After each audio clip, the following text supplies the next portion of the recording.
Hello friends, तो आज हम देखेंगे difference between observable and observer. तो उसको आज हम एक एग्जांपल के थ्रू समझेंगे। तो सबसे पहले हम चलते हैं ऑब्जर्वेबल के लिए। तो एज़ यू नो ऑब्जर्वेबल क्या होता है, एक आरएक्सजीएस लाइब्रेरी प्रोवाइड करती है। तो इसको हम कैसे यूज करते हैं उसका एक एग्जांपल मैंने ऑब्जर्वेबल आरएक्सजीएस की मेन डॉक्यूमेंटेशन से उठा लिया है। तो इसको एक बार मैं पेस्ट करता हूँ अपने NG-ON-NET में। ये इंपोर्ट जो है इसको मैंने ऊपर इंपोर्ट कर लिया है फ्रॉम आरएक्सजीएस लाइब्रेरी। तो ऑब्जर्वेबल को इंपोर्ट किया है, एक एग्जांपल उठाया, इसको एक बार कोड को फॉर्मेट कर लेते हैं, फिर हम इसको देखते हैं। तो अभी अगर आप देख रहे होंगे कि हमने एक ऑब्जर्वेबल क्रिएट किया है जिसमें जहाँ पे हमने सब्सक्राइब लिखा था वहाँ पे हम ऑब्जर्वर लिखेंगे। तो और सब्सक्राइबर को यहाँ से हम कॉपी पेस्ट करके ऑब्जर्वर में कन्वर्ट कर देंगे। तो इसके थ्रू हम आज देखेंगे कि ऑब्जर्वेबल और ऑब्जर्वर में क्या बेसिक डिफरेंस होता है और क्यों इंटरव्यूअर इसमें कंफ्यूज करने का कोशिश करता है। तो एक बार देखते हैं इसके लिए। तो अभी जो मैंने एग्जांपल क्रिएट किया है तो इसमें देखेंगे सबसे पहले जब रन होगा तो क्या प्रिंट होगा, जस्ट बिफोर द सब्सक्राइब। हमने ऑब्जर्वेबल को यहाँ पे सब्सक्राइब किया हुआ है और उसके बाद फिर प्रिंट होगा वैल्यूज़ 1 2 3। उसके बाद फिर एक डिले डाला हुआ है हमने और डिले के बाद हमने डाला हुआ है जस्ट आफ्टर सब्सक्राइब। तो ठीक है, एक बार रन करते हैं और इसको चेक करते हैं इसका आउटपुट क्या आता है। तो ठीक है, इसको इंस्पेक्ट कर लेता हूँ मैं अपने ब्राउज़र को और कंसोल में चेक करता हूँ क्या क्या आउटपुट आएगा इसका। तो जैसा कि आप देख रहे हैं कि यहाँ स्क्रीन पर एक आउटपुट आने वाला है जो हमने अभी एक कोड एग्जांपल लिया है उसके थ्रू हम समझ रहे हैं। तो ठीक है, तो यहाँ पर सबसे पहले क्या प्रिंट हुआ है, जस्ट बिफोर सब्सक्राइब। देखते हैं ये कहाँ से आया, जस्ट बिफोर सब्सक्राइब। सबसे पहले कंसोल हुआ जस्ट बिफोर सब्सक्राइब, फिर वैल्यूज़ प्रिंट हुई हैं। वो क्यों प्रिंट हुई हैं, क्योंकि मैंने फिर नेक्स्ट यूज़ किया है और नेक्स्ट का यूज़ करके मैंने वैल्यूज़ को प्रिंट कराया है। ठीक है, तो उसके बाद अब हमारा क्या प्रिंट हुआ है उसको एक बार फिर से देखते हैं, जस्ट आफ्टर सब्सक्राइब। ठीक है, तो इसके जस्ट आप नीचे देखेंगे तो जस्ट आफ्टर सब्सक्राइब कॉल हुआ तो वो प्रिंट हुआ है। और फिर हमने देखेंगे कि हमने ऊपर जहाँ पर ऑब्जर्वेबल क्रिएट किया तो वहाँ पे एक डिले डाला था 1 सेकेंड का। तो उसके जस्ट बाद हमें क्या वैल्यू प्रिंट होनी चाहिए, गॉट वैल्यू 4। तो उसके बाद ये 4 प्रिंट हुआ और जैसे ही ऑब्जर्वेबल हमारा कंप्लीट हुआ है तो हमारा डन प्रिंट हुआ है। ठीक है, तो बेसिक डिफरेंस क्या है ऑब्जर्वेबल और ऑब्जर्वर में, तो उसके लिए हम क्या करते हैं, आरएक्सजीएस लाइब्रेरी से ऑब्जर्वर वाले पॉइंट को ओपन कर लेते हैं। तो यहाँ पर अगर आप देखेंगे तो ऑब्जर्वर क्या है, an observer is a consumer of values delivered by observable and observer are simply a set of callbacks one of each type of notification delivered by the observable. तो नेक्स्ट एरर एंड कंप्लीट। ठीक है, तो इसको एक बार समझने की कोशिश करते हैं कि क्यों इंटरव्यूअर हमको कंफ्यूज करते हैं इस टॉपिक पे। तो ठीक है, तो क्या है ऑब्जर्वर, क्या है ऑब्जर्वर, जितनी भी वैल्यूज़ डिलीवर होती हैं ऑब्जर्वेबल से उनको कंज्यूम करता है। ठीक है, उनको कंज्यूम करता है और ऑब्जर्वर के पास हमारे 3 डिफरेंट कॉलबैक्स होते हैं, नेक्स्ट, एरर एंड कंप्लीट। ठीक है, तो ये जब वैल्यू जब भी ऑब्जर्वेबल कोई भी वैल्यू सेंड करेगा तो ऑब्जर्वर उसको कंज्यूम करेगा और ऑब्जर्वर के पास 3 डिफरेंट कॉलबैक्स होते हैं। क्या क्या कॉलबैक्स होते हैं, ठीक है, तो एक कॉल बैक होता है नेक्स्ट, एक होता है एरर एंड एक होता है कंप्लीट। तो हमने इस एग्जांपल में तीनों का ही यूज किया है। तो ऑब्जर्वेबल है 3 मेथड्स, एक होता है next comma error comma complete. ठीक है, तो हमने यहाँ पे नेक्स्ट का भी यूज किया है।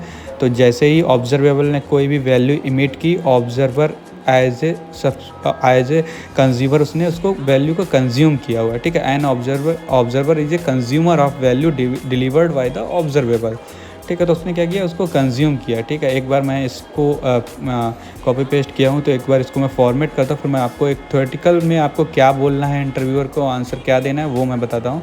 तो आपको सिंपल आंसर देना है, an observer is a consumer of value delivered by the observable. ठीक है, तो ये एक आंसर देना। और observer have 3 different callbacks like क्या, नेक्स्ट, एरर एंड कंप्लीट। तो यहाँ पे मैंने नेक्स्ट का यूज किया है जो मल्टीपल वैल्यू इमिट कर रहा है, और एरर का भी हमने जहाँ पर सब्सक्राइब कर रहे हैं उसको वहाँ पे एरर का यूज किया है कि जब भी कोई एरर आती है तो कहाँ थ्रो होनी चाहिए, एरर के स्कोप में थ्रो होनी चाहिए। और हमने कंप्लीट का यूज किया है कि जब चारों वैल्यूज़ प्रिंट हो जाएँ तो ऑब्जर्वेबल कंप्लीट हो जाए, तो हमने ऑब्जर्वर डॉट कंप्लीट। तो ये 3 कॉल बैक्स रिटर्न करता है होते हैं ऑब्जर्वर के पास। यही बेसिक डिफरेंस है ऑब्जर्वेबल एंड ऑब्जर्वर में। तो इसमें आप कंफ्यूज होने की कोई बात नहीं है। जब भी आपसे ये क्वेश्चन पूछा जाता है तो आप सिंपल दे बता सकते हैं कि जब भी हम ऑब्जर्वेबल को क्रिएट करते हैं और वो ऑब्जर्वेबल कोई भी वैल्यू डिलीवर करता है तो ऑब्जर्वर उसको कंज्यूम करता है और ऑब्जर्वर के पास डिफरेंट टाइप के कॉल बैक्स मिलते हैं, जैसे कि नेक्स्ट, एरर एंड कंप्लीट। तो उन नेक्स्ट, एरर एंड कंप्लीट को यूज़ करके हम वैल्यूज़ को इमिट करा सकते हैं। जैसे हमने observer dot next, next one, next two, तो 3 नंबर्स को हमने इमिट कराया है ऑब्जर्वर से, और ऑब्जर्वर के साथ हमने एरर का भी यूज किया, और लास्ट में हमने 4th वैल्यू को इमिट कराने के बाद उसका 3rd मेथड कंप्लीट को भी यूज किया है। तो सिंपल यही एक बेसिक डिफरेंस है ऑब्जर्वेबल और ऑब्जर्वर में। ठीक है, तो ये सेम एज प्रॉमिस होता है। जैसे हम अभी प्रॉमिस क्रिएट कर रहा हूँ तो इसमें देखना आप, जैसे हमने कोई प्रॉमिस क्रिएट करता हो तो उसमें हमें जो पैरामीटर पास करना होता है वो क्या होता है, रिजॉल्व। तो रिजॉल्व मेथड क्या करता है कि वैल्यू को रिजॉल्व करके रिटर्न कर देता है। ठीक है, तो जैसे मैंने अभी यहाँ पे क्रिएट किया हुआ है रिजॉल्व को, तो आप देखेंगे मैं यहाँ से क्या करूँगा, रिजॉल्व प्रॉमिस वर्किंग। ठीक है, तो इसने क्या किया कि एज ए, जैसे हमने ऑब्जर्वर में ऑब्जर्वर डाला था, इसने यहाँ पर हमें रिजॉल्व डालना पड़ता है प्रॉमिस में।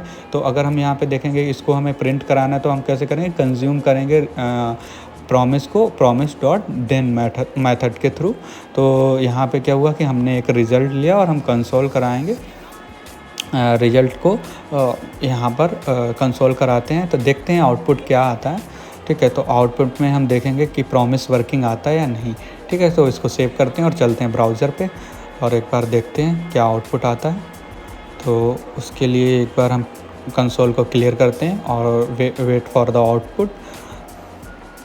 यहाँ पर अगर आप देखेंगे तो आउटपुट जो आया है प्रॉमिस वर्किंग, राइट। तो जैसे हमें प्रॉमिस में resolve as a parameter pass करना पड़ता है कि जब भी प्रॉमिस कोई भी वैल्यू रिटर्न करेगा तो वो किस में मिलेगी, रिजॉल्व में। तो वैसे ही हमें ऑब्जर्वेबल में ऑब्जर्वर पास करना होता है। ऑब्जर्वर क्या होता है कि जितनी भी वैल्यू ऑब्जर्वेबल रिटर्न करेगा उसको कंज्यूम करेगा, और इसके पास डिफरेंट टाइप ऑफ मेथड्स होते हैं। इनके यूज करके हम नेक्स्ट के थ्रू हम मल्टीपल वैल्यू इमिट कर सकते हैं, कंप्लीट के थ्रू हम ऑब्जर्वेबल को कंप्लीट करा सकते हैं, और एरर के थ्रू हम एरर ब्लॉक में एरर थ्रू करा सकते हैं। तो जब भी आपसे ये क्वेश्चन पूछा जाता है आप सिंपल आंसर दीजिए, an observable is a consumer of values delivered by observable. ठीक है, an observer is consumer of values delivered by observable. Simple answer आपको देना है, इसमें कोई कंफ्यूज होने की बात नहीं है। तो इसकी बारे में और ज़्यादा डिटेल्स में पढ़ना है तो आप इस साइट से जाके RxJS की जो ऑफिशियल साइट है वहाँ से जाके आप ऑब्जर्वेबल और ऑब्जर्वर के ऑपरेटर, ऑब्जर्वेबल के मल्टीपल ऑपरेटर्स जो होते हैं वो भी पढ़ सकते हैं। तो इस वीडियो में फ़िलहाल इतना ही, मिलते हैं अगले वीडियो में।